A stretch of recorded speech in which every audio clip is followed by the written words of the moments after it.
Pasteur Dunn, quel type d'homme était-il? Pasteur Dunn était un pasteur papa. C'est-à-dire? C'était l'homme qui arrivait chez ses membres, comme nous n'étions qu'une poignée.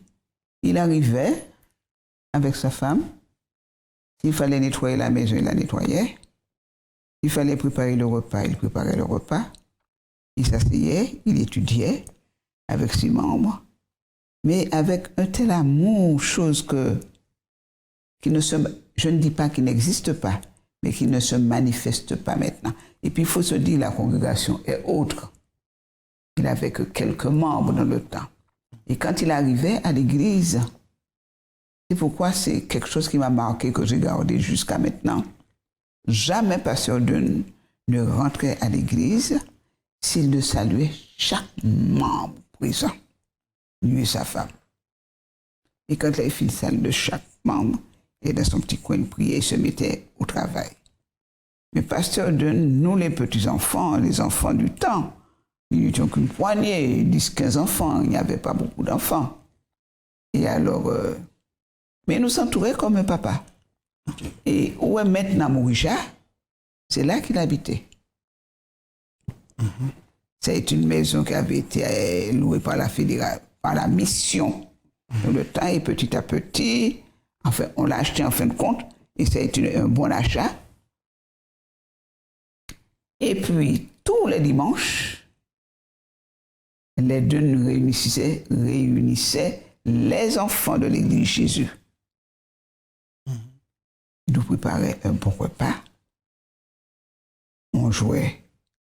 Il jouait avec nous, comme un papa, à jouer des jeux qui nous apprenaient des jeux. Il nous emmenait en plein air, alors. Parler de plein air. En face de Mourija, on a la rue. Quand on rentre à Mourija, il y a la rue, la route. Et de l'autre côté, il y a le commerce. Et bien tout ça, c'était un monticule. C'était un grand terrain appartenant au Lacoste. C'était un terrain vague, un terrain... Oui, c'était un terrain vague, mais c'était un monticule, comme une montagne devant là. Il n'y avait rien. Et alors, quand il nous disait qu'il nous emmenait en plein air, on ne faisait que sortir de chez lui, et puis on montait s'asseoir sur le monticule. On s'asseyait et on faisait la réunion en plein air. Mais ce qui était intéressant, comme les Lacoste, comme tous les jeunes du temps, mais pas les adventistes, quand ils nous entendaient chanter, ils nous lâchaient le berger allemand. Alors on entendait et on voyait les gros chiens qui arrivent.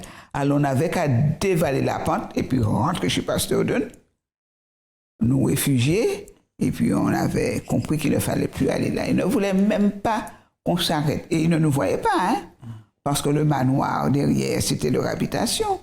On ne nous voyait pas, mais ils entendaient les chants. Et alors Pasteur Dunn nous réunissait tous les dimanches, il nous faisait à manger.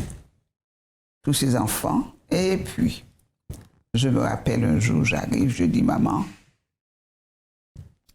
Sœur Dunn cuisine tellement bien. Surtout, nous étions dans la période de guerre. Sœur Dunn cuisine tellement bien. Elle me dit, ah, mais de toute façon, tu sais, les Américains, ils ont tout ce qu'il faut pour manger. Nous sommes ici en guerre, ils ont tout ce qu'il faut pour manger. Je dis, elle nous a donné une viande. Qu'est-ce que la viande était bonne? La viande était bonne, maman. Alors maman sourit, elle me dit, tu sais, Pasteur Dunn ne mange pas de viande. Je dis, maman, c'est moi qui mange. Tu me dis qu'il ne mange pas de viande, mais c'est moi qui mange la viande. Elle me dit, mais non, chérie, ils ne sont pas, ils sont végétariens. Mais c'est un mot qu'on ne connaissait pas dans le temps. Alors c'était de la viande végétale qu'elle préparait. Et elle faisait ça tellement bien. Alors, nous, les enfants, nous attendions les dimanches arrivés pour aller manger. C'était pour le plaisir. Elle nous faisait des gâteaux, elle faisait tout. Et quand on recevait les ballots de linge, puisqu'il n'y avait rien, en Martinique, c'était la guerre. Quand il recevait de l'Amérique les ballots de linge, eh bien, elle ouvrait ça sous la véranda, devant chez elle, et elle nous disait à nous déjà de choisir les vêtements. Alors nous choisissions les vêtements qui nous plaisaient, et puis ensuite elle distribuait le reste pour les membres de l'église. Elle ramenait ça chez Sylvestre, et on distribuait les vêtements pour les gens. Mais nous avons vécu des moments très heureux avec eux. Le vendredi, eh bien, tandis qu'on est là, on était strict sous l'observation, l'heure du sabbat du coucher du soleil. Eh bien, on arrive, qu'on entend tout. Les pasteurs et sœurs d'une qui arrivent pour saluer le sabbat avec une famille. Et ils ont mené une mission comme ça jusqu'à ce qu'ils soient repartis un peu après la guerre. Alors, qu'est-ce qu'il y a est-ce qu'à l'époque, on savait la raison qui explique que Pasteur Don ait quitté la Martinique? Oh non, ce n'était pas une raison particulière. De toute façon, le missionnaire n'était jamais gardé longtemps. Il faisait son temps. Et après lui, on envoie un autre, comme on fait maintenant. C'était toujours le même système. Non, la raison pour laquelle je dis ça, bon, Pasteur Don a quitté la Martinique en 1942. Bon. Et la guerre avait commencé, évidemment. La guerre était dans son plein. 1940. Et bon, il y avait un blocus à la Martinique, puisque les Américains, notamment, tenaient le blocus, établissaient le blocus à cause des Allemands, c'est la guerre et tout ça. Et ce qu'on constate, c'est qu'il n'y a pas officiellement de président à la Martinique. Pour la mission des Antilles, la mission des Antilles uniquement. Ok, la Guyane ne fait pas encore partie. Et je soupçonne que la véritable raison, c'était parce que, étant américain, c'était devenu compliqué pour qu'il puisse rester. Est-ce que tu as le souvenir ou est-ce qu'on n'en a jamais parlé? Non, il est parti simplement. Personnellement, je n'en ai jamais. Je n'ai jamais entendu les raisons de son départ. Ok. Personnellement. D'accord. Ok. Parce que c'est quand même curieux, une mission qui n'avait pas de président. Mais oui, parce que dans ce temps, il y avait effectivement... Il y avait pasteur Giscard Sablier, qui était secrétaire trésorier à ce moment-là. Oui, tout cela n'était pas encore pasteur. Il y avait pasteur Lenzo. C'est vrai. Il y avait frère Sablier. Il y avait, comment dirais-je, frère Jean-Élie, frère Berle. Et tout cela n'était pas encore consacré pasteur. C'est ça. Ils ont été les défricheurs de l'œuvre en Martinique, ces hommes-là. Ils ont beaucoup travaillé. Avec le temps, ils ont été consacrés pasteurs. Mais ce sont des hommes, si la Martinique est maintenant évangélisée, c'est grâce à ces hommes qui ont défriché. Je me rappelle un jour que pasteur Jean-Élie disait que sur 365 jours, il n'a dormi que 15 nuits dans son lit. Parce que quand il partait dans le temps, par exemple, il fallait partir dans le nord, eh bien, il s'arrêtait à Saint-Pierre. Toujours, il était logé, soit chez un frère ou dans une partie de l'église. Il dormait, puisque nous n'avions que des petites cases dans le temps, comme lieu de culte. Quand il avait fini de tenir un effort à Saint-Pierre, il partait tout de suite sur prêcheur. Et quand il avait fini de passer son mois sur prêcheur, il montait au Morne Rouge. Donc il ne rentrait pas chez lui. Il n'y avait pas de moyen de locomotion non plus, parce que c'était une vraie expédition de prendre l'autobus du temps dès 5 heures du matin pour arriver à Fort-de-France. Alors s'il fallait qu'il fasse ça, l'évangélisation ne serait pas faite. Et ces hommes ont beaucoup souffert d'être séparés de leur famille pour pouvoir évangéliser. Et quand ils partaient, ils faisaient le nord, c'était le nord. De commune en commune, ils tiennent. Et je me rappelle une petite phrase de Pasteur Génie qui me dit « Étendons les cordages ». Parce que pourquoi? Les églises étant petites, et beaucoup de gens venant, il n'y avait pas d'endroit, surtout à Saint-Pierre. Nous étions à côté de l'église, la petite église était à côté de la rivière, la Roxland. Elle disait, étendons les cordages sous la rivière pour que nous ayons de la place pour mettre les gens.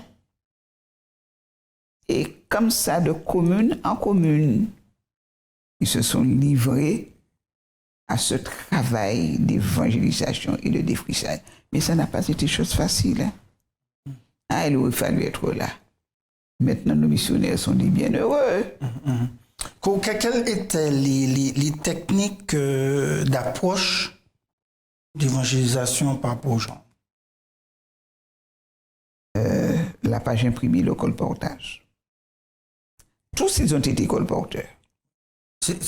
Ça veut dire qu'ils passaient une partie de leur temps à vendre des livres. Ils passaient une partie et puis de en même temps, de la le petite soir, église. à faire des Oui, et à prêcher. Ils prêchaient, ils vendaient des livres. Et je me rappelle, enfin, j'ai beaucoup de souvenirs de pasteur Jean-Élie parce que j'ai beaucoup travaillé avec lui depuis petit. Hein. Je travaillais avec lui. Eh bien, il était allé au Mont-Nobu. Mais il avait déjà fait Bellefontaine, Casse-Pilote. Et un soir, il n'avait où dormir. Il n'avait où dormir et il se dit, mais personne ne veut voir les adventistes. Et puis il passait avec son gros sac, et ben, il était il était chassé. Et puis, il a vu un homme sur la plage. Il a demandé à cet homme, est-ce qu'il pourrait lui offrir l'hospitalité pour une nuit? Alors l'homme lui a dit oui. L'homme l'a emmené dans sa petite baraque.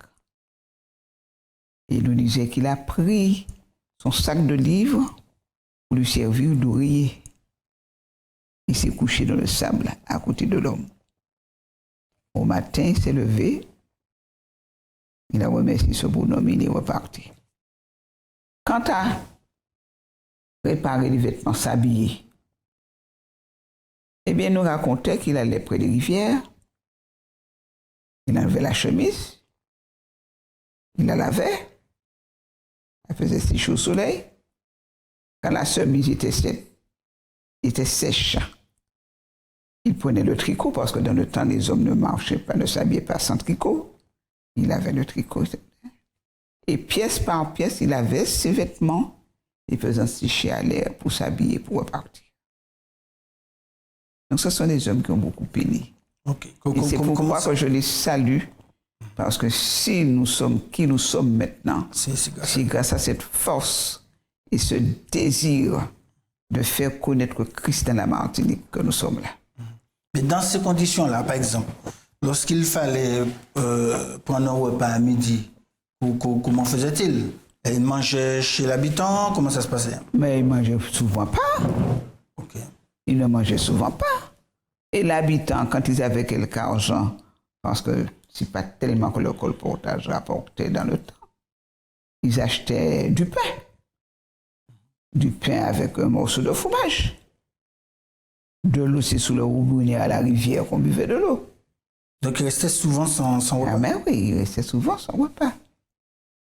Et dans ce temps, nos pasteurs, quand ils arrivaient dans les campagnes, eh bien, c'était le plaisir des frères et sœurs de leur donner de la nourriture pour ramener à la maison. Parce que souvent, les épouses étaient là avec les enfants. Et puis, il n'y a rien. On attend que papa revienne.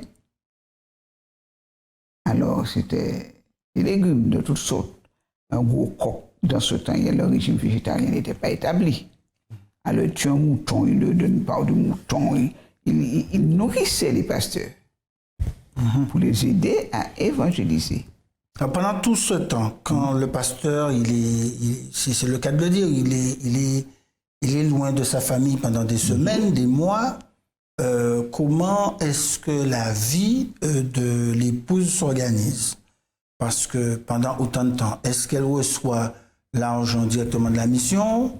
Pour ça, je ne sais pas. Comment est-ce que ça se passe? La plupart d'entre elles ne travaillaient pas. Mais je sais que question de soutien, ils étaient soutenus par l'Église. Par l'Église locale. Voilà. En question de soutien, ils étaient soutenus par. Question d'argent, je n'en sais rien. J'étais encore une enfant. C'est ça. Je ne sais pas. Je ne sais même pas si j'étais payé. C'est ça. Oui, j'étais payé, mais moi, je ne savais pas en tant qu'enfant. C'était pas énorme. Non, même énorme ou pas énorme, on ne pensait pas. On voyait le pasteur. C'est ça. Comme quelqu'un qui prêche Christ et qui n'a pas beaucoup d'argent.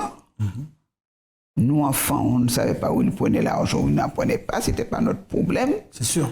Et alors, les parents savaient, eh ben, on a un régime de bananes là, eh bien, va porter ça pour Sœur Berle. On a des oranges là, va porter ça pour Sœur Jaélie. Et c'est comme ça qu'on était. Donc c'était comme ça. Les membres s'assuraient de la survie de ce peuple. De la survie des familles pastorales. Les femmes de pasteur étaient des femmes au foyer. Parce que c'était des crielles d'enfants, hein. Je ne me rappelle même plus combien il y avait pasteur Berle, 7 ou 8, je ne sais même pas. Et pasteur, tous ils avaient des enfants. Donc il n'était pas question que la femme laisse ce foyer. Mais à cette époque, mais à cette époque-là, c'était comme ça. C'est pas une exclusivité du pasteur, de la femme du pasteur. La plupart des femmes avaient beaucoup d'enfants, non? C'était pas une exclusivité de la femme du pasteur. Mais qu'allait-elle faire? Ce serait travailler chez quelqu'un. Ouais.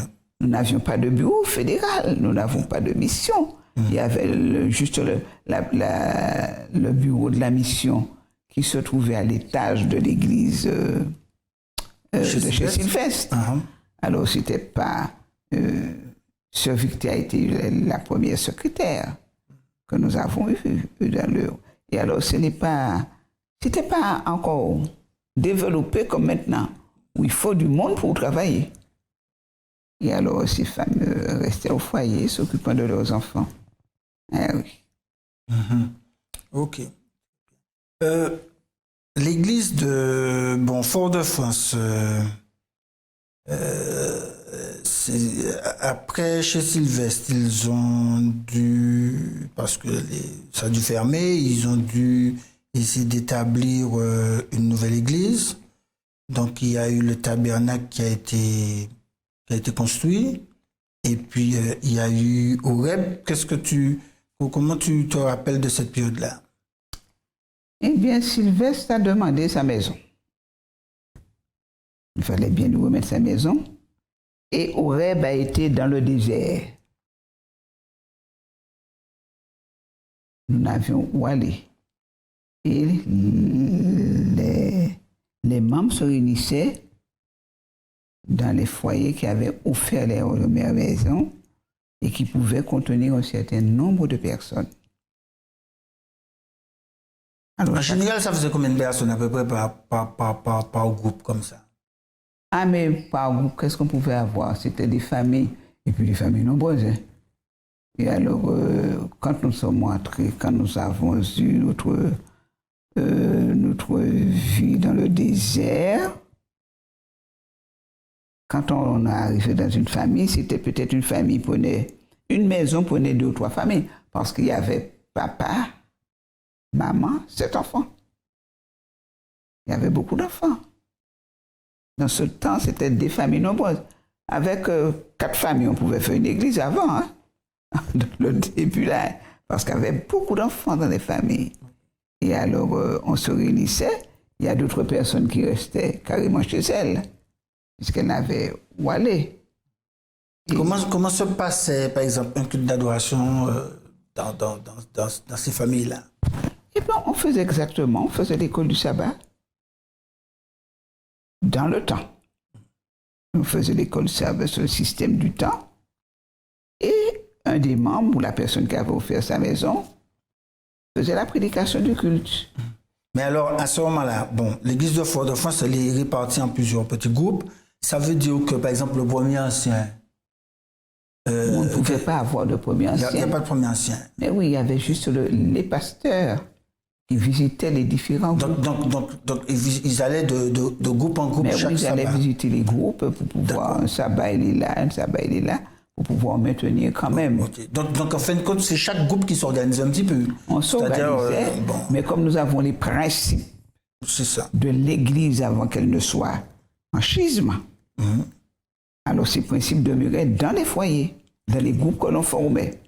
On ne formait pas un groupe à sa manière, mais les mêmes principes demeuraient. Okay. Il y avait l'école du sabbat, il y avait le moment, le quart d'heure missionnaire, et on avait le culte. Et l'après-midi même, on réunissait les jeunes pour pouvoir étudier l'histoire de la dénomination, pour lire un message à la jeunesse. Le sabbat se passe exactement, mais en petits groupes. Les précurseurs des petits groupes à Martinique. Mais oui, voilà, et je l'ai toujours dit. Hein. J'ai toujours dit qu'on parle maintenant de petits groupes, mais nous avons connu déjà les petits groupes à Fort-de-France tout au moins, avec l'église d'Oreb. Ok, très bien. Est-ce que ça arrivait... Avec l'église centrale, parce que c'était pas Oreb. Ouais. Est-ce que ça arrivait que vous aviez des échanges avec les autres églises en commune? Les autres églises, c'était pas question d'échange. C'est que nous formions un tout. Qu'on soit en commune, ou qu'on soit à Fort-de-France, ce n'était qu'une église. Parce qu'on n'étions pas nombreux. Okay. Mais est-ce que vous aviez, par exemple, disons, des rassemblements? Par exemple, on rassemble tous les membres d'église de partout ensemble pour une raison quelconque. Eh bien, c'est quelque chose que je regrette beaucoup. On appelle ça les congrès. Les pasteurs étrangers qui venaient de là-bas et qui rassemblaient tous les membres de la Martinique. Okay. Et dans ce temps, la plus grande église, c'était Oreb. C'était la seule église qu'on avait. Et c'était à Oreb. Alors tu t'imagines, toute la Martinique rassemblée à Oreb, tous les adventistes. C'était pas grand monde, hein? Alors, on était rassemblés à Oreb et les pasteurs venaient. C'était la période du congrès où on venait soit pour l'école du sabbat, soit pour... Mais ce qui avait d'intéressant, c'est que tout le monde se déplaçait. Tout le monde venait s'instruire. Et puis ces hommes, comme nous étions, comment dirais-je, quelle expression vais-je employer? Comme nous n'étions pas tellement riches en expérience, puisque les frères que nous avions ici n'avaient pas l'occasion de se déplacer, ils venaient nous raconter des expériences qu'ils vivaient dans leur coin. Et personne ne voulait rater ces moments-là. Et alors, on en avait pour une semaine, mais tout le monde était présent. Donc, donc les gens s'organisaient, les gens dormaient chez d'autres frères et sœurs, c'était la vie en famille. On recevait tant de membres, on recevait tant de membres, on recevait tant de membres. Dans chaque famille, on trouvait un nombre de frères et sœurs de communes qui étaient logés dans cette famille. Et alors, c'était la grande fraternité. Je me rappelle que c'est la chorale de Fort-de-France, Oreb, qui partait chanter dans toutes les communes. Que pour les mariages, que pour les baptêmes, que pour les dédicaces. Il n'y avait pas de chorale dans les communes, c'était trop petit. Okay. Il n'y avait pas de gens. La seule chorale était celle d'Oreb. Fort-de-France. Fort-de-France. On réunissait toute la Martinique. Chorale, c'est-à-dire l'église de l'Est avait une chorale aussi? Après nous. Après. L'église de l'Est est venue après. Vers quelle date tu situes à peu près le démarrage de la chorale attends voir. Nous avons... Oreb a été construite en 48. Mais nous avons fait la dédicace en 50. Pourquoi? Parce qu'elle était encore endettée. quand on a pris possession du bâtiment, on n'avait pas fini de payer. Alors, quand on a fini de payer, on a fait la dédicace d'Horeb en 50. Et puis, en 50, on a eu le tabernacle. Le tabernacle, bon, je n'ai pas les années en tête, hein, mais c'est dans les années 50. On a eu le tabernacle. Et alors, les gens montaient au tabernacle, on disait l'église de l'Est et l'église de l'Ouest. Et l'église de l'Ouest. Mais alors, nous étions en église, mais eux, ils étaient sous le tabernacle. Alors, ce n'est qu'après qu'on a construit l'église de Morija. C'est ça. Le premier première Morija. église. On a pris le tabernacle, on a déposé à Kerlis. Tout à fait. À Kerlis. Et à partir de là, quand on a eu l'église de Morija, on a eu la chorale. OK. On a eu la chorale. Mais avant ça, c'est Horeb et puis tout ce monde-là. Quand l'église s'est partagée, nous allons dire, une partie monte à Horeb, une partie est allée à Morija, nous avons eu 2 chorales. C'est ça, 2 chorales. Alors, quand les congrès arrivaient, et ceci, ceux-là avec les pasteurs étrangers, alors les 2 chorales étaient invités. OK. Et l'église, ce qui fait que nous marchions ensemble pour l'évangélisation dans tous les points. OK. Je passe à Pasteur Combs, parce qu'après Pasteur Donnier, la période de la guerre, et puis Pasteur Combs arrive en 1946. Oui. OK. Quels sont tes souvenirs de lui? Pasteur Combs était un homme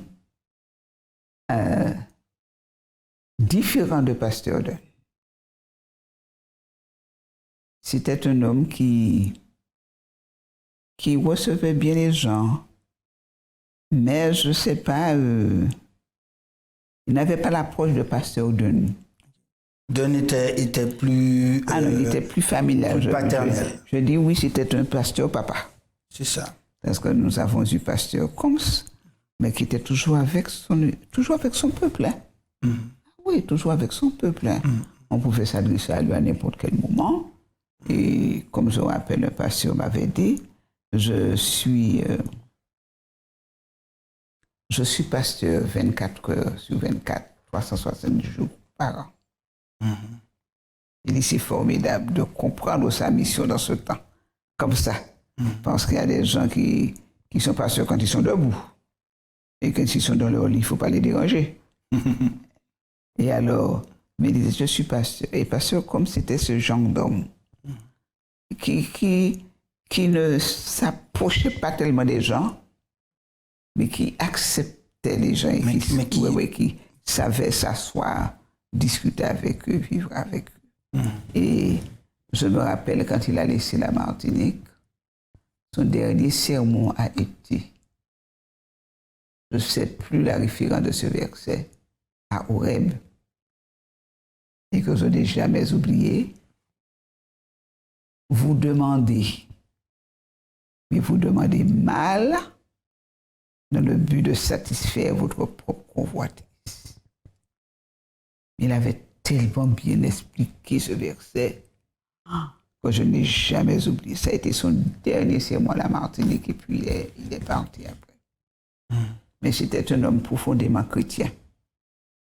Profondément chrétien. Il savait ce qu'il voulait, il savait qu'il était en mission. Il essayait de nous rapprocher le plus possible de notre Dieu. Il a tout fait. Il a été un très bon dirigeant de l'œuvre. OK. Quels sont tes souvenirs de l'école? L'école qui a été établie par Marie-Luce Sinclair. Ouais, l'école, on a ouvert l'école, mais au fait un moment aussi, Sœur Valérie a travaillé dans cette école, mais il fallait Tu parles de quelle Valérie? Marguerite Valérie Maire. Ok. Marguerite, le papa de Guy. La maman La maman des Guy enfants. La maman de Guy Valérie. Joël. Ok. Voilà, Elle était très jeune à l'époque. Oui, elle était jeune. Elles ont pu travailler dans l'école. Et elle était donc institutrice. Elle était institutrice oui, avec Maëlys Sinclair? Non, parce que on a voulu ouvrir cette école, mais il n'y avait pas de gens à diplôme. Ok. Et c'est pourquoi qu'on a envoyé Marie-Luce en France. On a envoyé prendre un diplôme pour revenir diriger l'école. Oui. Mais elle était bachelière. Elle était bachelière, justement. Ici à la Martinique? Oui, elle a été. Oh là là. Son bac n'est pas le bac de maintenant, hein? Oui, non, d'accord, mais c'est pas grave. Non, je veux parler non sur le système. Le bac qu'elle a eu, là, pas parce qu'elle a eu beaucoup de problèmes, hein, elle a dû composer toute seule pour avoir son bac. Parce que dans ce temps, il n'était pas question que vous passiez le bac et que vous soyez adventiste et que vous ne soyez pas présent. Et comme il y avait des examens le samedi, et je salue bien haut tous ceux-là de son temps qui ont eu leur bac comme elle, comme Charles Nicolas, comme Willy Victé. Et ce sont des gens que Dieu a simplement bénis. Dieu a ouvert la porte pour eux pour qu'ils aient le bac. Elle était partie pour venir. Mais entre-temps, c'est Sœur Moutachi, Lisette Moutachi, qui a tenu Kerlis. C'est ça, qui a démarré, Voilà, etc. Lisette Moutachi. Donc tu m'as dit qu'elle est partie en France. C'est la mission qu'il a envoyée en France? Oui. Elle était secrétaire. À la mission dans le temps. Et on l'a envoyée en France pour étudier. Et étudier quoi? Quoi? Qu'est-ce qu'elle a étudié en France? Elle étudiait pour avoir la direction, pour pouvoir revenir tenir l'école. Et alors elle est partie là bien pour être. Elle était secrétaire à la Fédé. Et on l'a envoyé se former pour être directrice, pour prendre la responsabilité de Kerlis. Oui, c'est ça. De Kerlis. Mais arrivée là-bas, elle a eu un faux pas. D'accord. Dans ce faux pas. Donc du même coup, on se reportait sur la personne. Elle a été restituée. Alors pendant son absence, c'est M. Moutachi qui menait l'établissement puisque c'était déjà ouvert. Tu parles pour Kerlis? Oui, pour Kerlis. Alors c'était déjà ouvert et puis elle a dû... Donc, Moutachi a tenu. Donc en fait, après que l'école à Fort-de-France a été fermée, c'est à ce moment-là qu'on l'a envoyée en France. Elle a d'abord été à un moment donné à Trinidad aussi. Non, mais comment dirais-je? L'école n'a pas été fermée du tout. Hein. Kerlis a été ouvert. Je ne parle pas de Kerlis. Je parle de l'école qui, à un moment donné, s'est trouvée à Terre-Saint-Ville, puis après s'est trouvée au Tabernacle. Il n'y a pas d'école à Terre-Saint-Ville. Il n'y a pas eu d'école. On a eu un lieu ça a été très bref. Ça a été bref. Hein? Ça a été bref. On a eu une école on a eu une église à Terre-Saint-Ville avant. Avant, chez Sylvestre. Oui. Chez Sylvestre. Chez Sylvestre, c'est à Terre-Saint-Ville qu'on se réunissait. Et quand on est sorti de Terre-Saint-Ville, on est venu à Kerlis. Alors, je te lis là. Parce que il faudrait que je retrouve toutes mes notes. Mais je sais que il y avait une petite école donc à Fort-de-France. On lui a trouvé un autre lieu au quartier Terre-Saint-Ville, dans un local de la Société des Charbonniers. Et en janvier 1959, Maëlys Sinclair commence à y enseigner. D'accord? Mais seulement ça n'a pas duré très longtemps. Parce que je crois que même qu'elle s'est retrouvée à... comment ça s'appelle encore? Au Tabernacle. Mais que le problème, c'est qu'il n'y avait pas les... Comment ça s'appelle encore? Les structures convenables. Pour ça. Je n'ai pas connaissance. Donc ils n'ont pas pu garder ça. Je n'ai pas connaissance. J'ai connaissance de Kerlis. Parce que pourquoi je le dis, c'est que je désirais toujours que nous ayons une école adventiste en Martinique. Toujours. Et quand j'ai eu mes enfants, j'ai été très embêté de devoir les mettre à l'école laïque. Vu ce que moi j'avais souffert en tant qu'élève adventiste dans mon temps. Et alors, quand on a parlé de la construction de Kerlis, ça a un peu traîné. Et enfin, on a ouvert Kerlis. Et je me rappelle que quand on a ouvert Kerlis, elle avait 5 ans. J'avais Peggy qui était à l'école laïque à Émilie-Fordan et Nelly qui était à Périnon.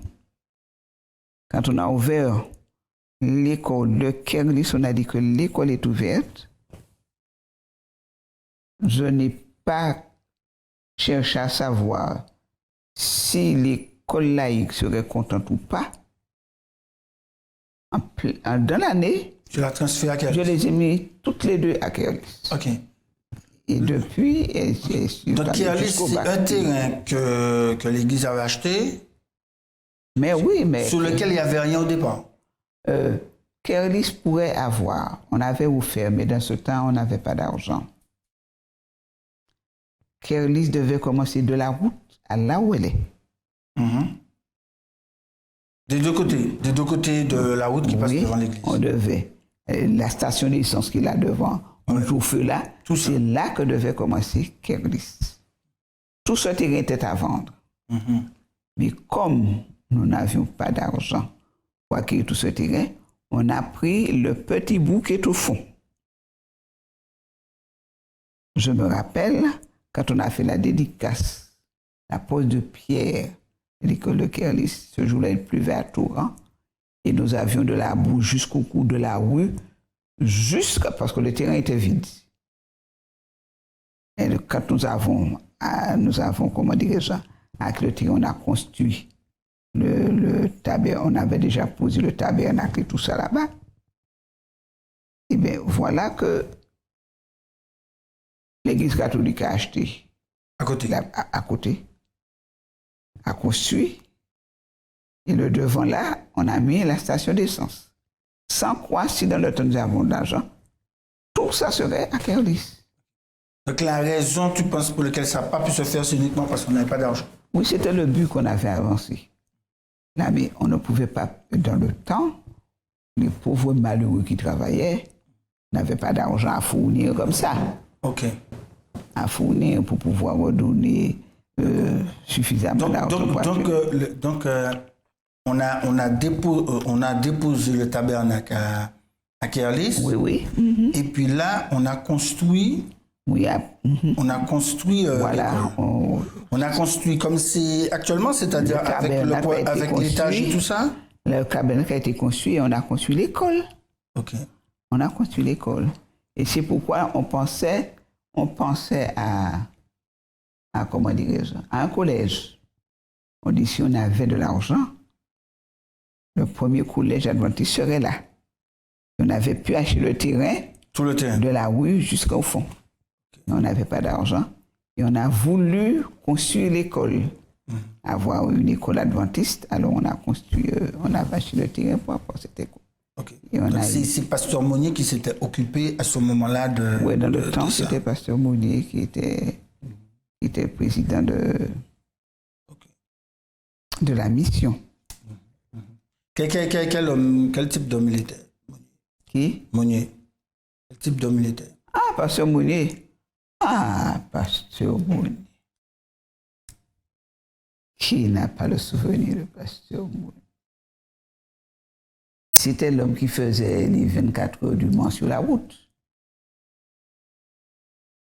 Jeune homme fougueux. Tête en l'air. Il était avec les jeunes, il aimait beaucoup les jeunes. Il était jeune? Il était jeune. Et il aimait beaucoup les jeunes. C'est avec lui que j'ai passé mon examen de chef guide. Il venait le matin à Oueb, à nos réunions de chez le guide à 6 heures du matin. Mais c'était un homme très fougueux. De tout cela qu'on a passé, celui-là, eh ben, mais très rigolo, très proche des jeunes, très proche des membres. On n'a pas lui reproché ça. Mais il avait son esprit jeune. Alors je me rappelle une fois, on n'avait même pas l'autoroute quand il était là. Quelqu'un de dire, on a vu passer un vieux blanc sur une moto. Quand on a regardé, on a vu sur le pasteur adventiste. Il fendait l'air.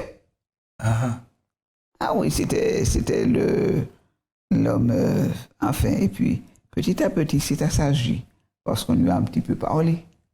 Parce que tu sais, dans nos Antilles, un représentant d'une église quelconque a une certaine sagesse, une certaine, je sais pas, une certaine façon de vivre et de se présenter.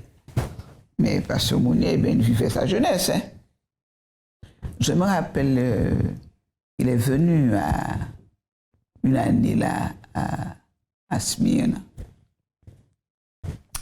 Alors je dis, ah ben, j'ai envie de voir Pasteur Mounier de près. Parce que je me rappelle avant de me marier, quand je me suis mariée, il est venu chez nous. Et avant de me marier, il m'avait offert un livre, Noble vie de femme, formidable. Je ne sais plus, je ne sais pas où l'avait tiré ce livre, Noble vie de femme.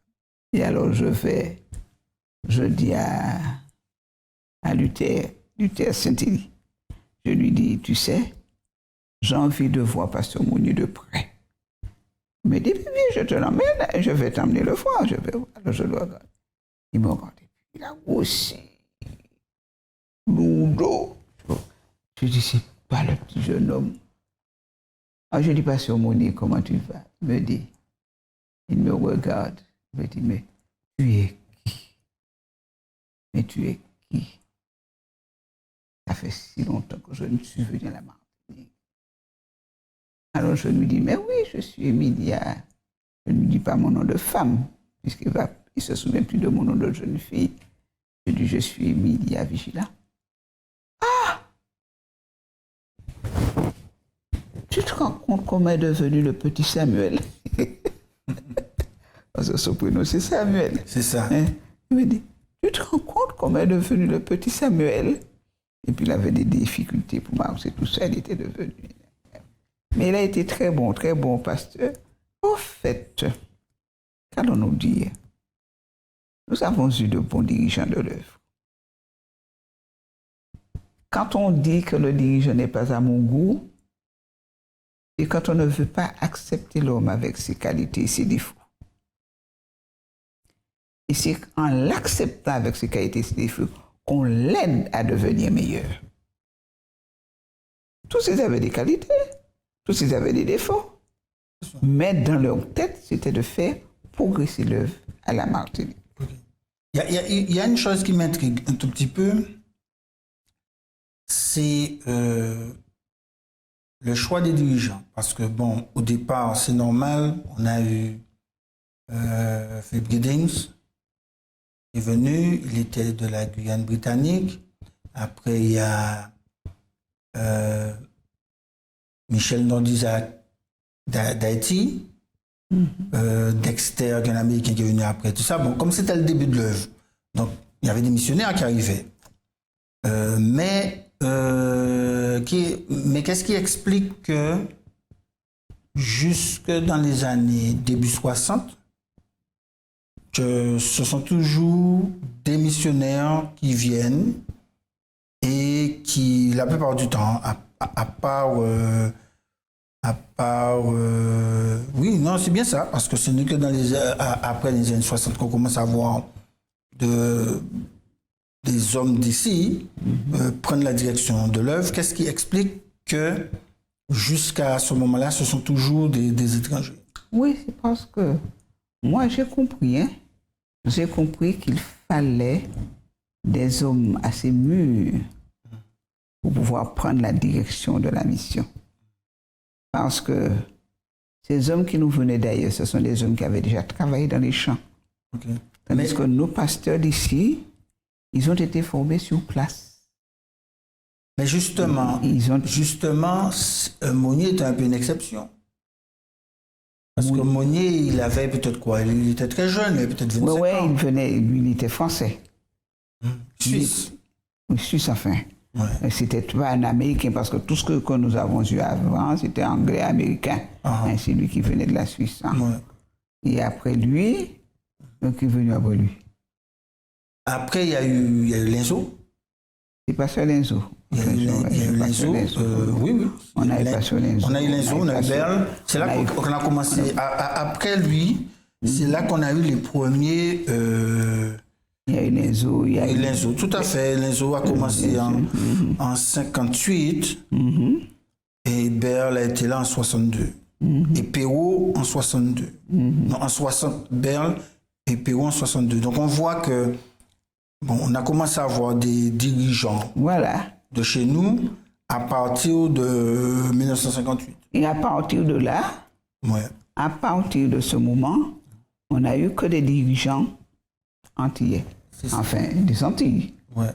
C'est ce que tu penses qu'on estime qu'on n'était pas encore prêt pour avoir des... Oui, des hommes formés comme il fallait. Des hommes formés comme il fallait. Okay. Parce que tous ces hommes qui sont là, ce sont des hommes qui ont commencé à travailler en Martinique sans avoir d'autres horizons que la petite Martinique.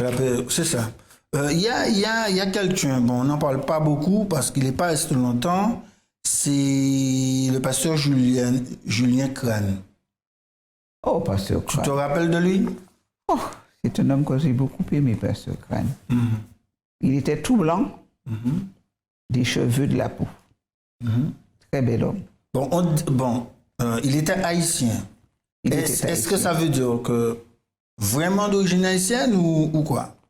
Non.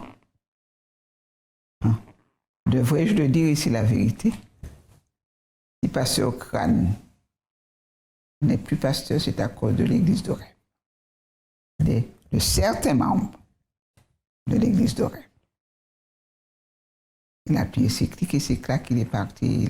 Il est rentré en Haïti. Il est parti et il a laissé le pastorat. Le pastorat également? Le pastorat, oui. Ok.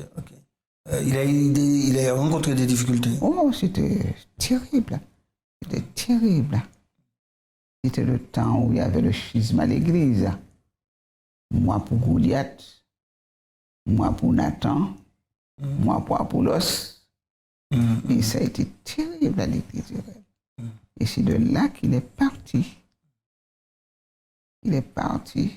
Donc la raison, il m'avait été donné une autre raison que, parce que quand il est arrivé ici, il était tout seul, son épouse était restée là-bas en Haïti, et comme il était haïtien, il n'avait pas bénéficié d'un salaire, comme on dit, de missionnaire. C'est pas vrai. Donc ce qui faisait que c'était difficile pour lui. C'est pas vrai. On cache un peu les choses. Ok.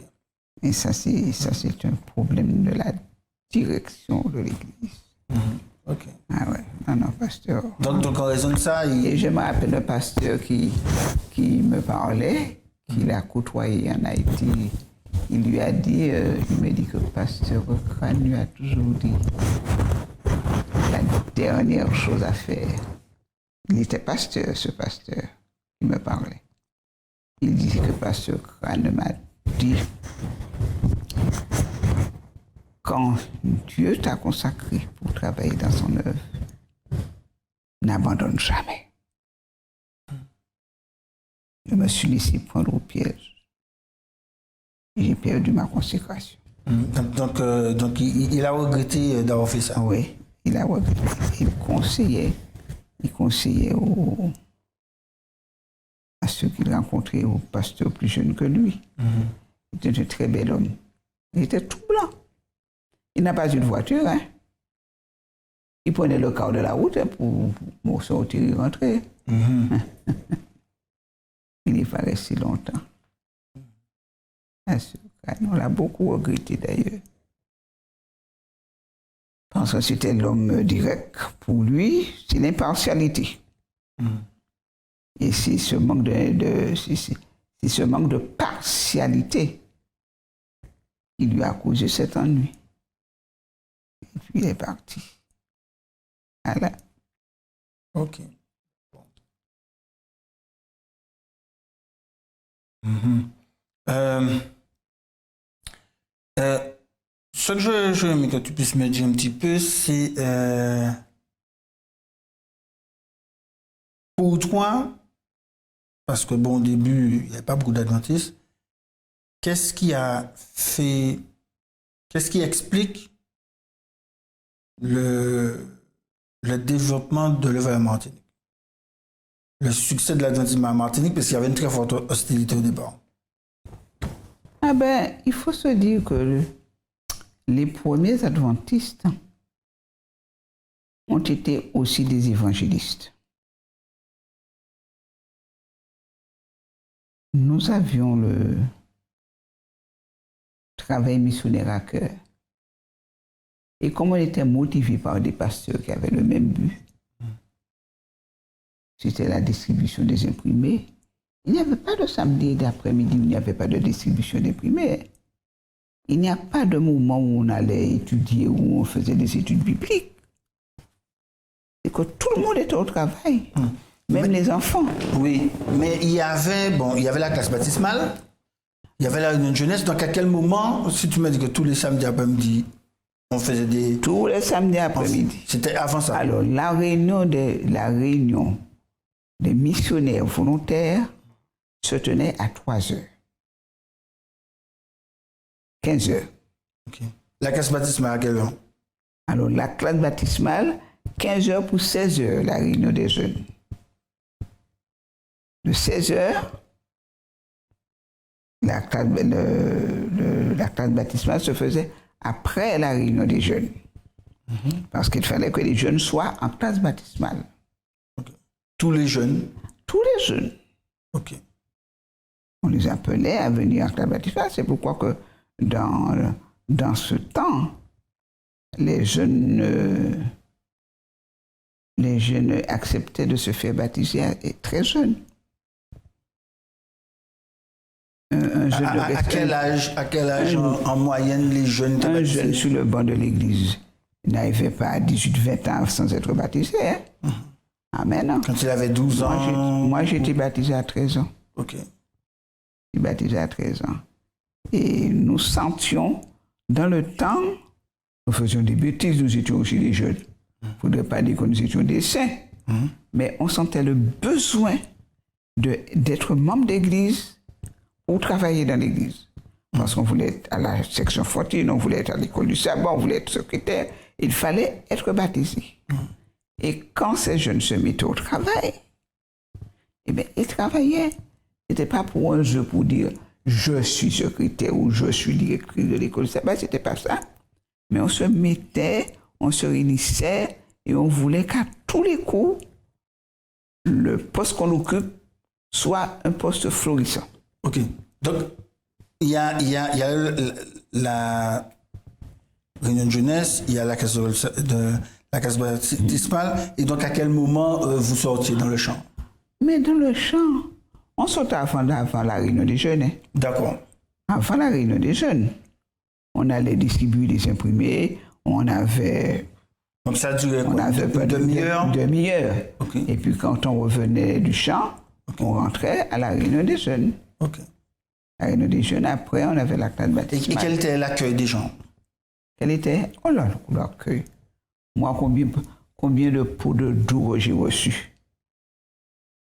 Je me rappelle une fois un boulanger, c'était pendant la guerre, un boulanger qui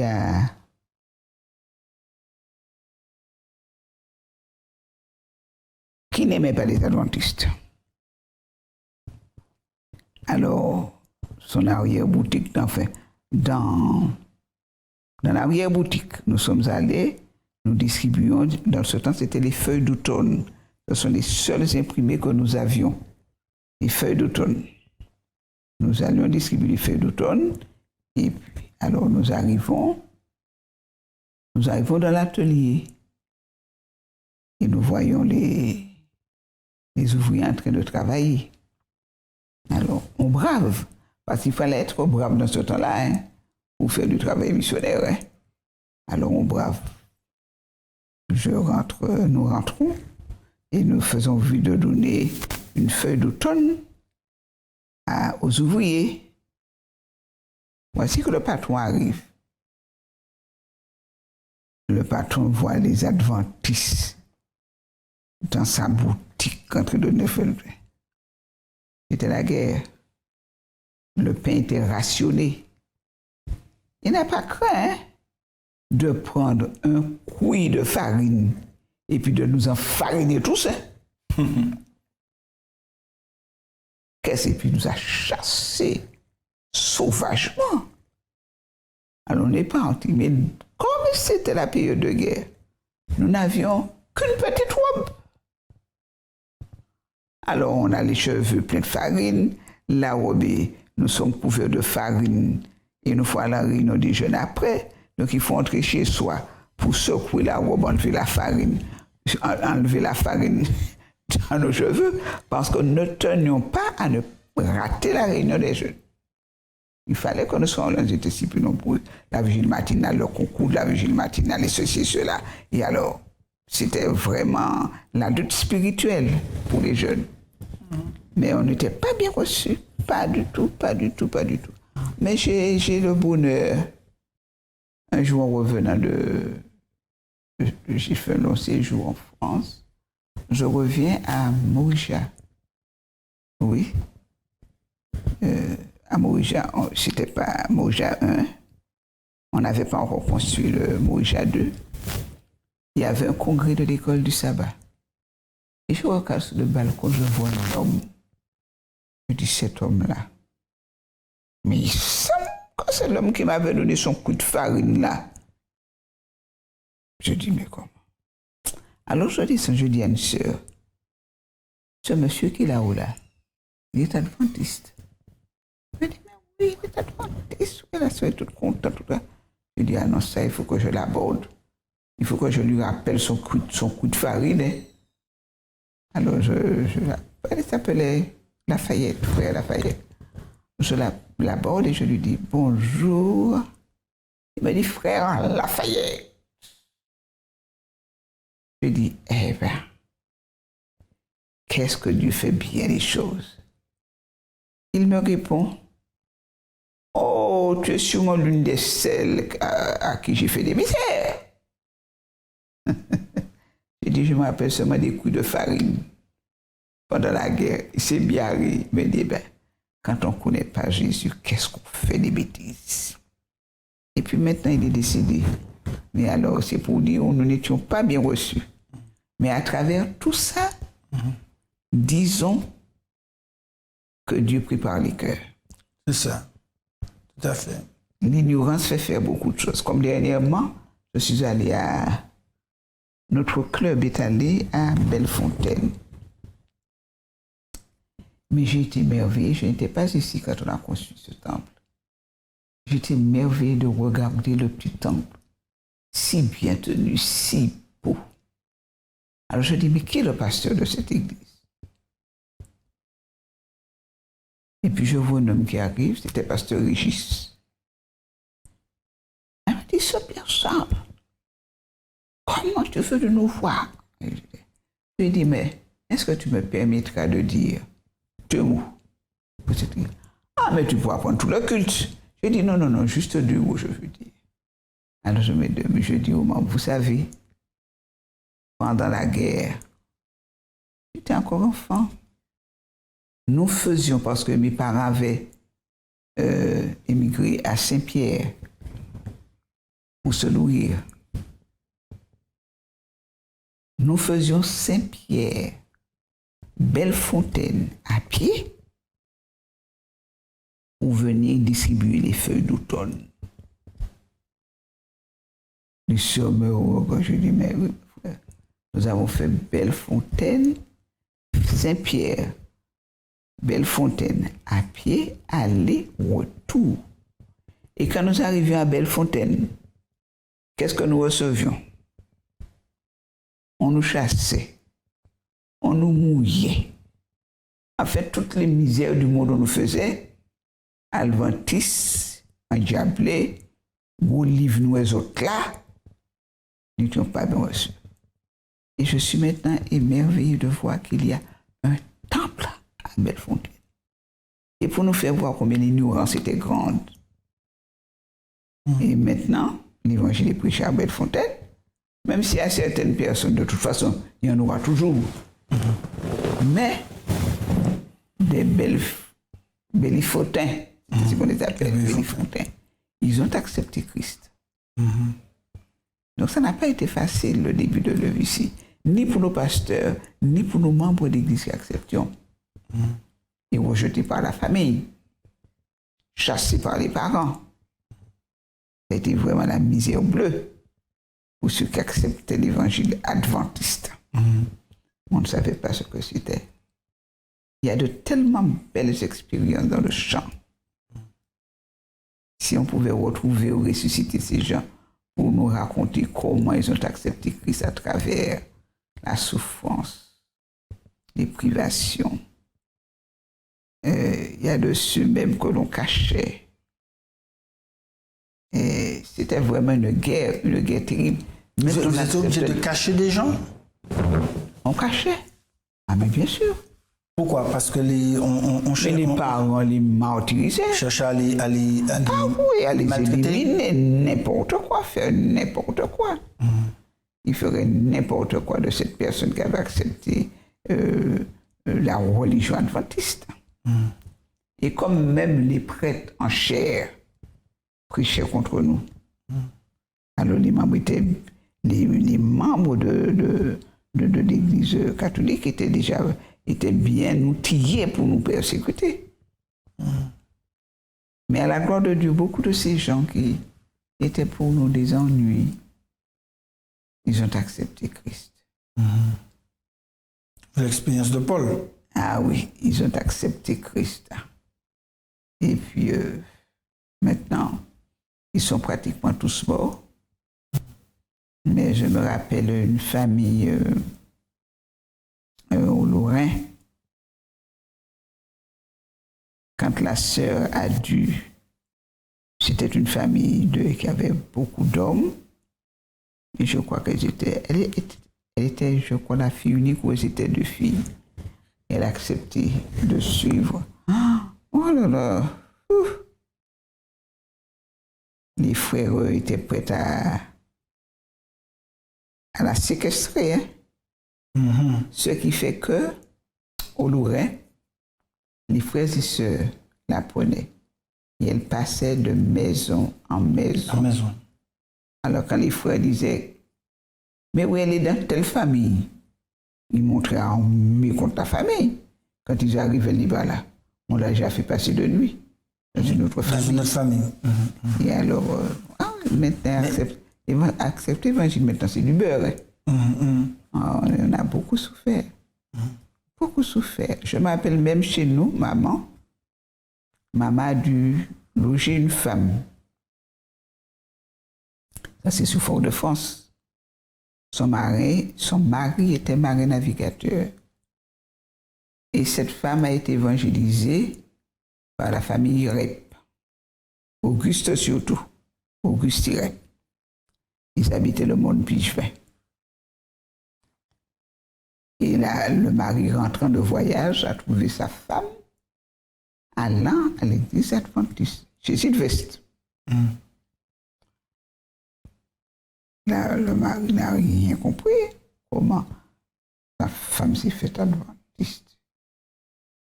Alors, il a voulu la battre. Alors, on l'a sauvée. Et voici que maman, nous habitions Saint-Pierre dans cette période-là. Maman a dû la cacher. Mais nous avons dit, pour qu'on ne la trouve pas, nous allons changer son nom. Et nous l'avions appelée, les gens nous demandaient, une voix étrangère, une étrangère dans le quartier. Maman nous dit, alors on lui avait dit le nom de Madame Lamsam. Alors, le mari passait de couple en couple, mais quelqu'un lui a dit que sa femme est à Saint-Pierre. Donc, il est monté à Saint-Pierre, l'a cherché.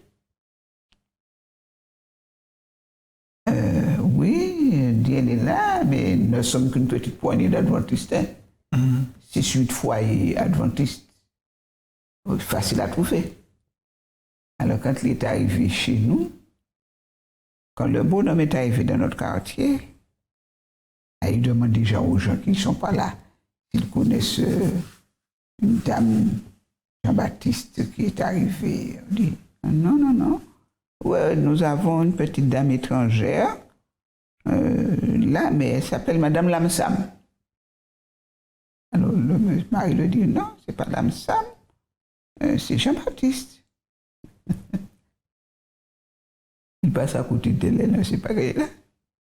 Alors il a repris son petit.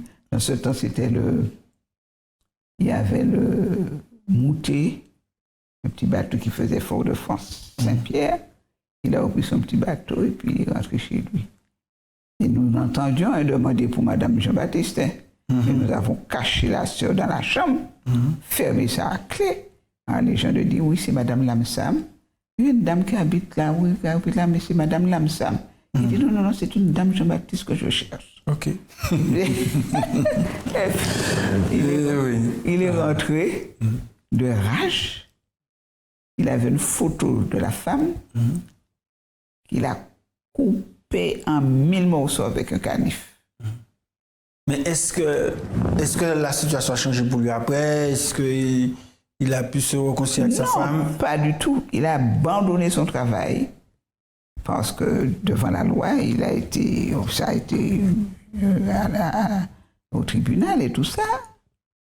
Et il a dit qu'il a laissé son travail pour ne pas donner une pension alimentaire à sa femme.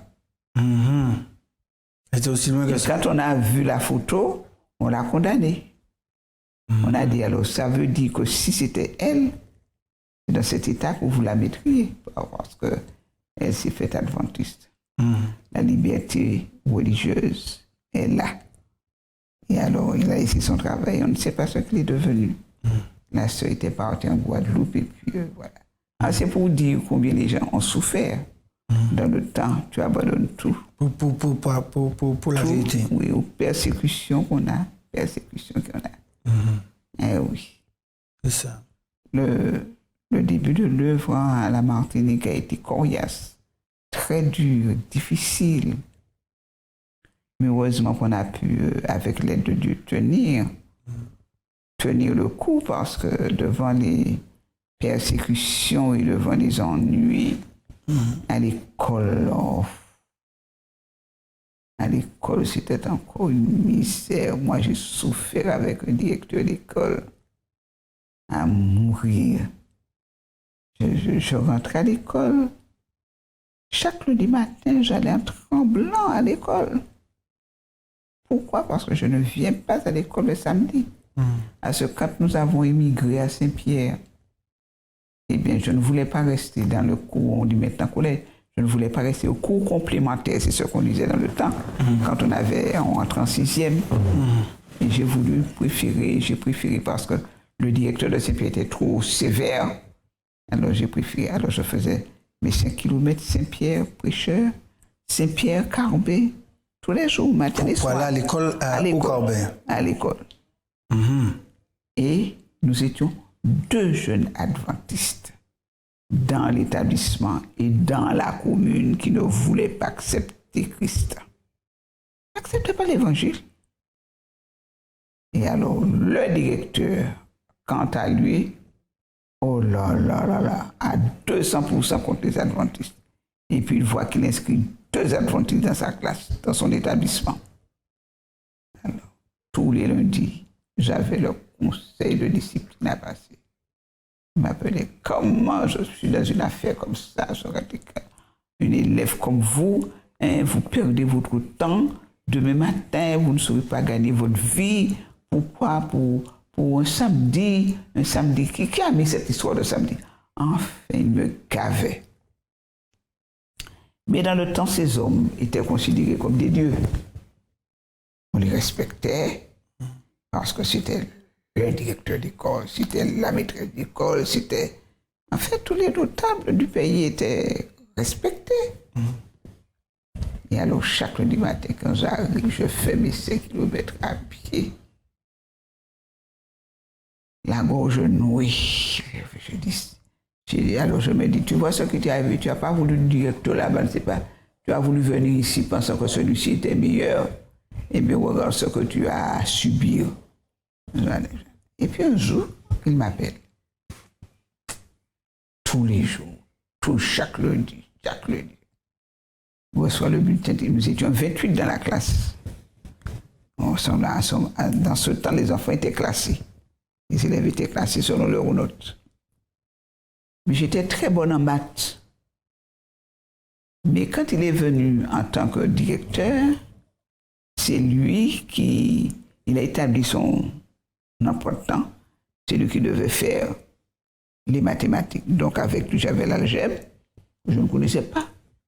Physique, chimie, je ne sais pas. C'était ma première année, puisque je rentre en 6e. Nous avons un emploi de temps correct et convenable, mais jamais un cours ne s'est fait à ce jour-là. Il mettait tout le samedi. Alors, je n'ai jamais fait de physique-chimie, je n'ai jamais fait d'algèbre. Je vais demander à un élève de m'expliquer un petit peu ce que le professeur a dit. Mais un élève ne va jamais t'expliquer comme un professeur. Il me dit ce qu'il a un peu compris. Alors, lundi, mardi, jeudi, vendredi, parce que de notre temps, c'est le mercredi qui était libre, qui avait vacances. Alors, lundi, mardi, jeudi et vendredi, nous faisons la route pour aller à l'école. Le samedi, on montait évangéliser Carbet. Le dimanche, on montait pour aller demander à un élève s'il pouvait nous donner les leçons du samedi. Alors, on était 7 jours sur la route. Alors, je dis, mais Seigneur, mais quand même, je ne peux pas rester toute ma vie à être martyrisé par un bonhomme comme ça, parce que je ne viens pas à l'école le samedi. Il dit, Seigneur, ah non, cette fois-là, il faut que je me défende. Ah, je n'en peux plus. Lundi matin, je reçois ma feuille, mon bulletin trimestriel. Il me dit, mademoiselle Vigilant, vous vous rendez compte?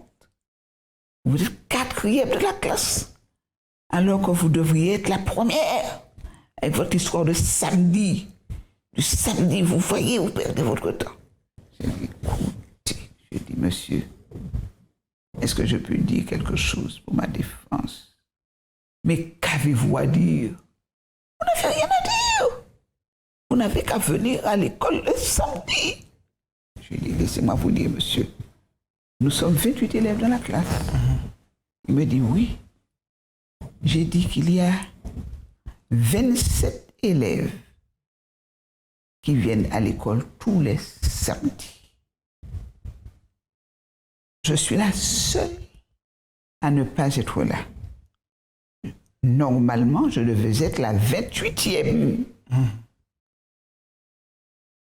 Et je suis la 4e, après moi, il y a encore 24 autres.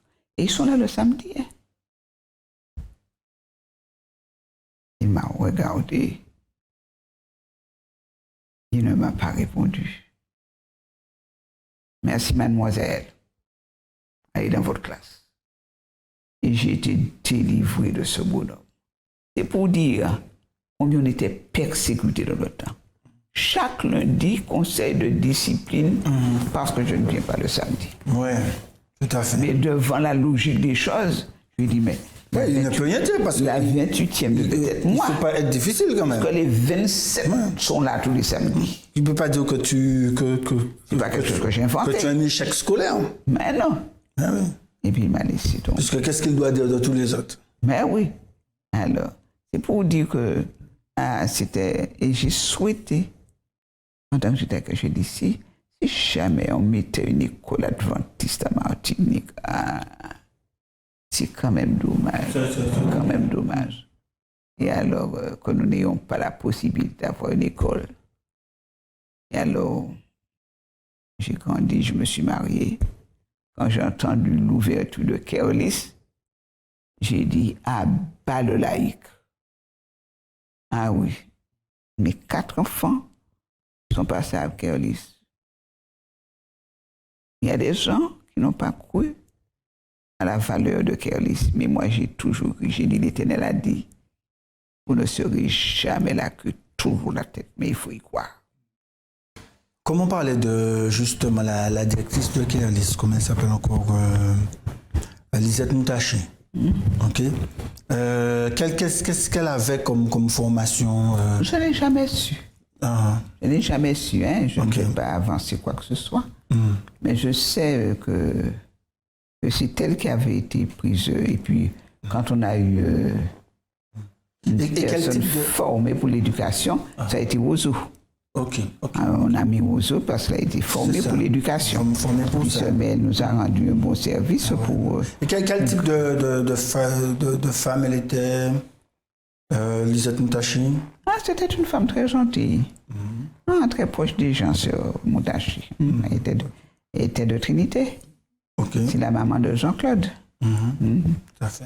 Elle était très proche des gens sur Moutachi. Comment les élèves la trouvaient? Ah oui, mais tu sais, elle était à sa direction. Hein. Et puis tous les maîtresses. Les maîtresses, Avec les maîtresses. Hein. C'est ça. Et alors, ça a bien marché quand même. De toute façon, il n'y a pas d'organisation qui n'a pas de problème. Oui, l'organisation parfaite, ça n'existe pas. Ça n'existe pas. Et alors, mais ça a bien marché parce que je dis, ça a si bien marché que depuis... C'est ça. Keolis a fait Lisette Moutachi. Lisette Moutachi, non, Keolis a fait Rama. Et après, on a eu Lisette Moutachi. Oui. Alors, c'est que ça a tenu. Les frères et je suis... Ce sont des écoles qui ont eu un effectif, quoi. C'est pas pour dire que les gens n'ont pas voulu venir. Pour moi, le but est atteint. Le but est atteint. Parce que j'ai mis mes enfants à Keolis, je n'ai jamais douté une seconde de la valeur de l'éducation. Nous n'avions pas dans le temps l'ouverture de Keolis, ni à l'ouverture de Rama.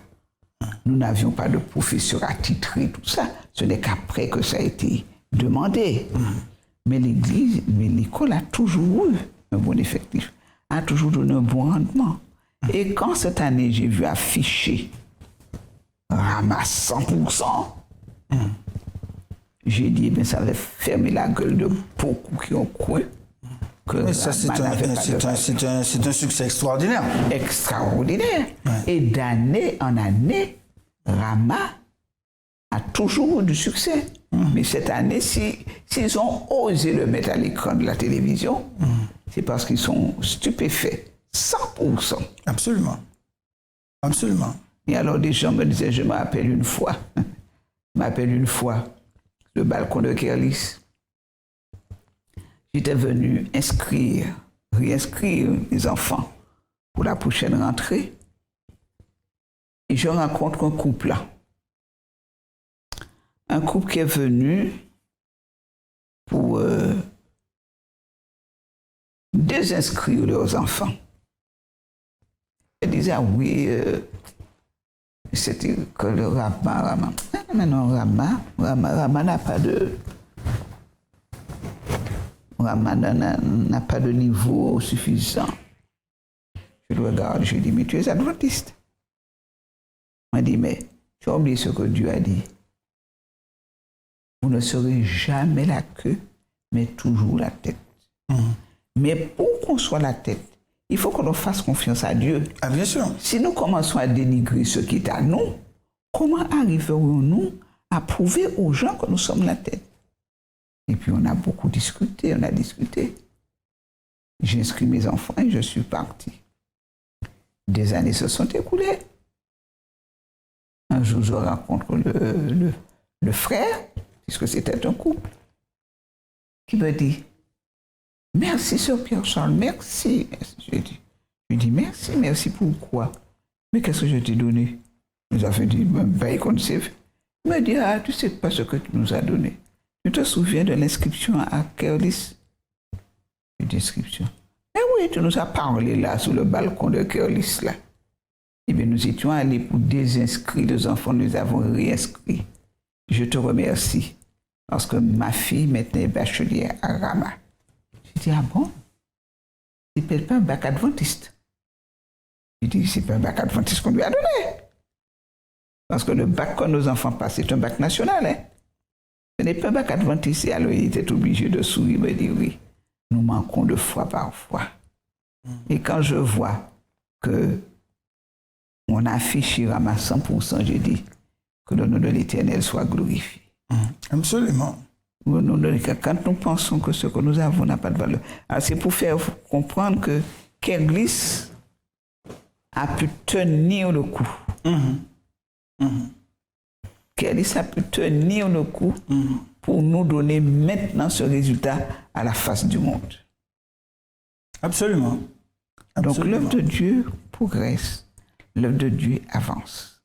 Mais est-ce que nous qui sommes là avons suffisamment de foi? Nous craignons toujours. Ça ne veut pas dire qu'il ne faut pas être prudent. Mais quand on travaille pour Dieu... Mais il faut faire confiance à Dieu. Il faut le mettre en avant. Absolument. Et si on sait que ce qu'on fait, c'est pour lui qu'on le fait, allons de l'avant. Et il va trouver les moyens pour nous faire avancer. On a tremblé quand on a ouvert Kerlis. Nous demandons, on va trouver de l'argent pour payer les maîtresses. Où va-t-on trouver ceci, où va-t-on trouver ça? Parce qu'on a eu premièrement Kerlis. Et puis ensuite, on a eu le collège. C'est ça. Mais il fallait trouver de l'argent. Et Dieu a permis. Et bien qu'on ait eu des mauvais payeurs, mais Dieu a permis quand même qu'on ait de l'argent pour pouvoir maintenir c'est ça, l'école. Et ça s'est développé. Oui. Tout à fait. Ah oui, c'est... Eh bien, c'est bien. Mais je te remercie beaucoup pour ton témoignage. Bon, il y aurait toujours beaucoup plus qu'on pourrait dire, mais à un moment donné, il faut un peu s'arrêter aussi. Bon, mais je pense que ça a été... enfin, personnellement, j'ai appris certaines choses. Donc, je pense que ça sera très utile pour... oui, je pense que maintenant... Pour l'émission, parce que bon, c'est toujours important de se replonger un peu dans, dirais-je, dans le passé, parce que les nouvelles générations qui arrivent, eh bien, ignorent. Voilà. Donc, quand les gens voient ce qu'il y a maintenant, bon, ils savent naturellement que ça n'a pas toujours été comme ça. Mais ils ne savent pas les difficultés par lesquelles on est passé pour arriver là. Parce que il faut se dire aussi que ceux qui ont vécu ces moments, ils descendent l'un après l'autre dans la tombe. C'est ça, absolument. Et l'Église est jeune. Absolument. L'Église est jeune. Ce que nous avons appris, nous, enfants, eh bien, nos enfants ont eu en partie, puisque nous avions vécu le temps avec eux, mais leurs enfants ne connaissent rien de tout ça. Ah non. Et c'est pourquoi... Et quant aux petits-enfants, n'en parlons même pas. Oh non. Et c'est pourquoi je me fais... C'est pour moi toujours, comme j'aime toujours raconter des histoires, et bien moi c'est un plaisir. Je l'ai fait déjà pour mes enfants et je le fais maintenant pour mes petits-enfants. Leur raconter ce qu'a été l'œuvre. Absolument. Ouais, quand j'ai écrit ce livre-là, c'est en partant de cette idée-là. Je me suis dit, bon, je l'écris pour deux catégories de personnes, pour les jeunes et aussi pour les nouveaux adventistes. Eh oui. Pour qu'ils puissent savoir, parce que, bon, aujourd'hui, un jeune à la Martinique, bon, il voit ces grandes églises-là comme Smyrne, comme Montjean, et loin de s'imaginer ce que ça a été pour arriver jusque-là. Le jeune de maintenant ne lit même pas sa Bible. C'est vrai. Non, Mais c'est vrai, non, c'est vrai ce que tu le dis. jeune ne lit pas sa Bible. Je sais. Même dans nos réunions de jeunes, nous avions un tableau avec le nom de chaque jeune. Est-ce que la lecture de la Bible était pointée si on l'avait fait dans la semaine? Nous avions, on disait le cours de lecture. C'est un livre qu'on donnait dans l'année qui devait être lu par les jeunes. Et il fallait que ton nom soit pointé disant que tu avais lu la partie qui avait été donnée. Et cela nous instruisait. Jamais une réunion de jeunes ne se faisait sans message à la jeunesse. Ah, mais ce serait un oubli total de ne pas lire le message à la jeunesse. Donc, même si nous n'étions pas toujours d'accord avec Sir White, mais nous entendions les choses passer. Même si ça faisait du TGV dans notre temps, tant pis. Mais on le lisait. Et je me rappelle, moi, j'ai eu une dent contre Sir White sans jamais la voir. Quand on a parlé du mariage, d'un message à la jeunesse, en réunion de jeunes, nous sommes dit, mais qu'est-ce qu'elle a à se mêler de ça? Qu'est-ce qu'elle a à se mêler du mariage? Si j'aime un Chinois, ça c'est mon problème. Si j'aime un Allemand, ça c'est mon problème. Alors, parce qu'elle disait de message à la jeunesse qu'il est préférable que les gens se marient, les nations se marient entre elles, à cause de conflits, ceci, cela. Mais nous ne comprenons rien. Mais il y avait un contexte auquel elle disait ça aussi. Mais oui. Alors pour nous, dans notre tête, c'était j'aime un tel quel qu'il soit, je l'aime. Et bien c'est en grandissant, en voyant le mouvement des nations de maintenant, j'ai compris que Sir White avait raison. Et tant d'enfants qui sont volés, le papa part dans son pays avec, la maman part dans son pays avec. On n'y retrouve pas. Il y a un papa qui est désolé, une maman qui est désolée. Parce que pourquoi?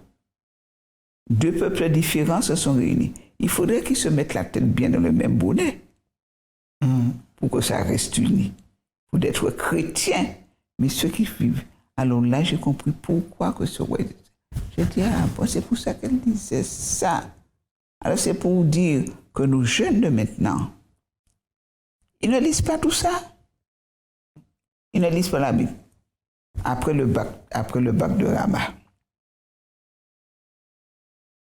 j'ai eu des enfants que je suivais à Rama, dont je m'occupais, qui ont eu leur bac avec mention. Et à d'autres que je suivais à l'église, les 15 jours avant, ils ont été baptisés. Alors pour moi, ça a été ma joie totale. Alors je leur ai dit, vous avez déjà un premier bac, hein? Le baptême, si vous n'avez pas le deuxième, c'est tant pis. Vous l'aurez l'année prochaine. Mais maintenant, vous êtes décidé pour Christ, l'autre viendra après. C'est ça. Ok, bon. Eh bien, je te remercie beaucoup. Alors, c'est pour te dire que... À la gloire du Seigneur. Mais oui. Les enfants de maintenant, il faudrait que nous leur apprenions. Ouais. Et pour revenir dire, quand j'ai fini, j'ai fait un goûter pour eux, j'ai dit, bien, nous allons maintenant prier un petit moment. Aucun de ces enfants, de ces jeunes filles, n'a pu me réciter un verset de la Bible.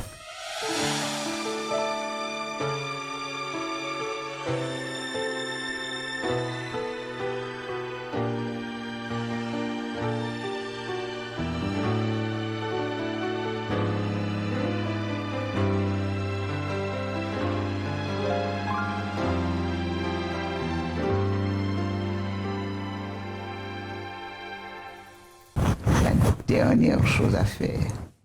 Il était pasteur, ce pasteur, qui me parlait. Il dit que pasteur Crane m'a dit, quand Dieu t'a consacré pour travailler dans son œuvre, n'abandonne jamais.